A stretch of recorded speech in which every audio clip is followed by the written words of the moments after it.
మౌలిక వసతుల నిర్మాణానికి అధిక ప్రాధాన్యమిస్తున్న కేంద్ర ప్రభుత్వం రహదారులను వేగంగా అభివృద్ధి చేస్తోంది. ఇందులో భాగంగా నౌకాశ్రయాలను కలిపే రహదారులను శరవేగంగా అందుబాటులోకి తీసుకొస్తోంది. ఇదే క్రమంలో నెల్లూరు జిల్లాలో కూడా మరో రహదారి అభివృద్ధికి నిధులు విడుదల చేస్తూ కేంద్ర కేబినెట్ నిర్ణయం తీసుకోవడంతో ప్రజలు హర్షాతిరేకులు వ్యక్తపరుస్తున్నారు. ఈ రహదారి బద్వేలు వద్ద ప్రారంభమై నెల్లూరు జిల్లాలోని మనుబోలు మండలం గురువిందపూడి వద్ద ముగుస్తుంది.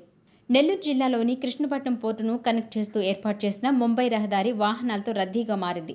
దీంతో ప్రమాదాలు కూడా అధికంగానే జరుగుతున్నాయి.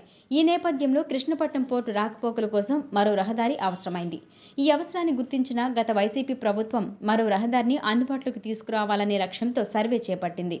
ప్రస్తుతం పొదలకూరు, చేజర్ల, కలువై మండలాలను కలుపుతూ నెల్లూరు వరకు 2 వరుసల రహదారి ఉంది. ఈ రహదారిని అభివృద్ధి చేస్తే ఖర్చు తగ్గడంతో పాటు త్వరలో మరో రోడ్డును అందుబాటులోకి తీసుకురావచ్చని నిర్ధారణ చేసుకుంది గత జగన్ ప్రభుత్వం. ఈ ప్రతిపాదనలను గతంలో కేంద్ర ప్రభుత్వానికి పంపింది. ఆ ప్రతిపాదనలకు ప్రస్తుతం కేంద్ర ప్రభుత్వం ఆమోదం తెలుపుతూ నిధులను కూడా కేటాయించింది.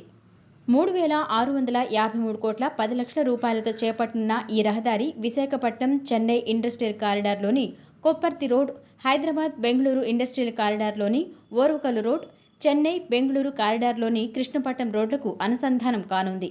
అదే సమయంలో బద్వేలు, నెల్లూరు కారిడార్ను కలుపుతూ 67వ జాతీయ రహదారిపై ఉన్న గోపవరం నుంచి మొదలై మర్రిపాడు, అనంతసాగరం, కలువాయి, చేజర్ల, పొదలకూరు మండలాల మీదుగా జిల్లాలోని 16వ జాతీయ రహదారిపై ఉన్న కృష్ణపట్నం పోర్ట్ జంక్షన్ వద్ద ముగుస్తుంది.